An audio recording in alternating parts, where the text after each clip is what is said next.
ஒவ்வொருவரும் ஒவ்வொரு விதமாக கடவுளை வழிபடுகிறார்கள். ஆனால் கற்பூர ஆரத்தி காண்பிக்காமல் பூஜை நிறைவடைவது கிடையாதே. இத்தகைய சிறப்பு வாய்ந்த கற்பூர ஆரத்தி காண்பிப்பதால் கிடைக்கும் பலன்களை தெரிந்து கொள்ளுங்கள். கற்பூர ஆரத்தி சுற்றுச்சூழலில் இருந்து அனைத்து வகையான எதிர்மறை ஆற்றங்களையும் அசுத்தங்களையும் அகற்றி குடும்பத்தில் அமைதியான சூழல் நிலவவும் சாதகமான காற்றை வீசச் செய்து பொருளாதாரமும் ஆரோக்கியத்தையும் படிப்படியாக சீராக்குகிறது. நட்சத்திரங்களின் சில நிலைகள் அல்லது தவறான நிலைகளில் குவிந்த கிரகங்கள் காரணமாக கால சர்ப்பதோஷம் பித்ரு தோஷத்தை நீக்கி உடல் நலம் நிதி பிரச்சனைகளை சீராக்கி தோஷங்கள் நீங்கி நல் வாழ்க்கை வாழ கற்பூர ஆரத்தி கொடுப்பதாக ஐதீகம்.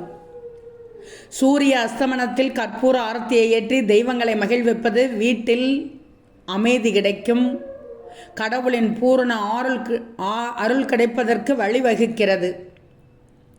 தினமும் கற்பூரம் ஏற்றி வருபவர்களுக்கு எதிர்பாராத விதமாக ஏற்படும் இறப்பு குறைவதோடு விபத்தால் உயிரிழப்பவர்களின் எண்ணிக்கையும் குறைய வாய்ப்புள்ளது.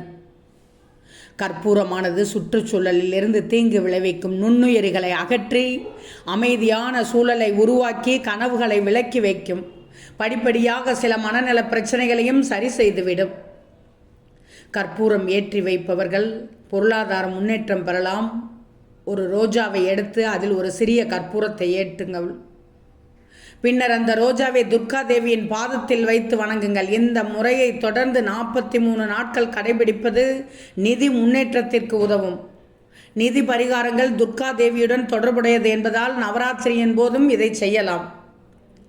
அறையின் மூலைகளில் 2 கற்பூர உருண்டைகளை வைப்பது தம்பதியினருக்கு இடையேயான உறவை மேம்படுத்தும்.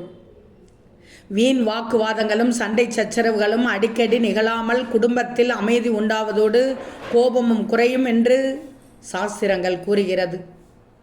கற்பூர ஆரத்தி காண்பிப்பதால் இறைவனோடு ஒன்றி மன அமைதி பெற்று வாழ்க்கையில் முன்னேற்றம் அடையலாம்.